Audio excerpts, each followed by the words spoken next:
It was a peephole look into a top-secret world, but just enough to grip a nation's attention and pose disturbing questions. What was the identity of a mysterious prisoner in one of Israel's toughest jails, and why the secrecy behind his extraordinary incarceration? When the media began to ask questions, the state mobilised to push through one of the harshest and most punitive suppression orders conceivable. The only piece of information to emerge since is that this man, housed in a purpose-built, high-tech, suicide-proof prison within a prison, somehow managed to kill himself. It's a story that cannot be told here in Israel, because the government has threatened to jail anyone who writes about it, anyone who talks about it. The courts have effectively shut down any discussion of this case, because they argue this is a case of national security. How could anybody hang themselves in that way? There are lots of ways nowadays where you can pick up the extent to which the person in the cell is sweating, their heartbeat, or all sorts of things. I mean, modern technology applied in a cell like that almost totally precludes any possibility of someone like him, sanitised in that way, could hang themselves. I find it almost impossible to believe.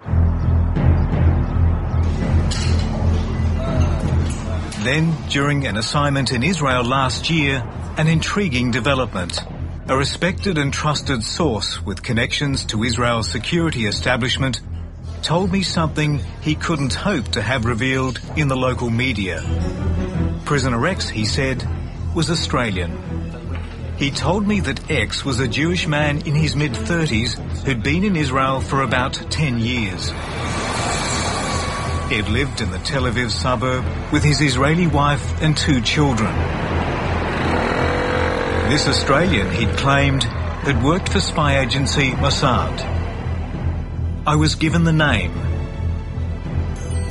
Ben Alon. This is his photograph from a social media site.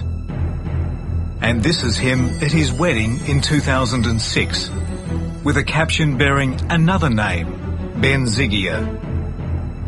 As our investigation unfolded, his different names would become significant.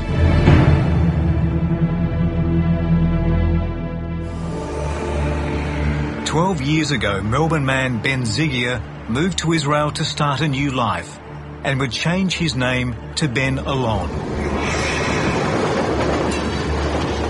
He would list his occupation as lawyer, but according to my principal contact, he worked for Mossad. My source told me something went dreadfully wrong in this man's spy career, and in early to mid-2010, Ben Zigia found himself in solitary confinement in Ayalon prison. We understand a post-mortem was conducted at the health department's Abu Kabir mortuary near Tel Aviv. Foreign correspondent has evidence that a death certificate issued there for Ben Alon. It states the death occurred at Ramla, the suburb of Ayalon prison, and the cause of death was asphyxiation by hanging. On my advice, the Australian government was not informed of his detention by his family or by anyone else. I think I'd need something from his family to go on here. I'd need some, maybe this program gives me enough to make an inquiry. Over several months, we've been trying to build a portrait of this young man from Melbourne and his tragic decline.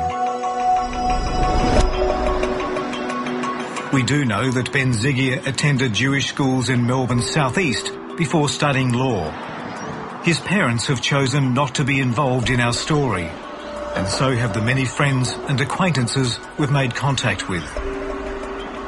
I have a feeling that the more that comes to light about the mistreatment, alleged mistreatment and death in custody of somebody who was disappeared, that should cause some waves. I think there's going to be a lot of discussion about that, which would be very good.